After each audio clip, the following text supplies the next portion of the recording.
So, like going back to what you're saying, dopamine junkie, I saw this really great presentation from a professor. I can't remember his name, but he has a big wild beard and it's at one of the big universities, Yale, Harvard, one of those.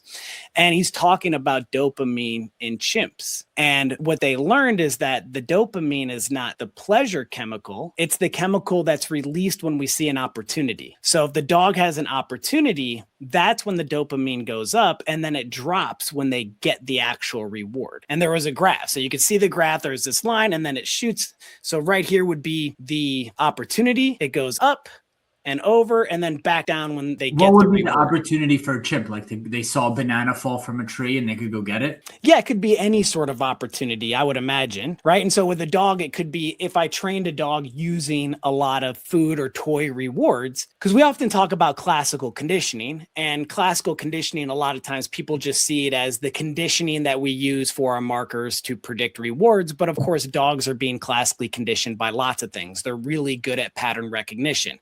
And the way that I define classical conditioning is it's a dog's recognition of a pattern outside of their control that's relevant to them. And once they realize this pattern, the first element within the sequence, we see the change of behavior. And that change of behavior signifies that the dog has had a classically conditioned response to this stimulus.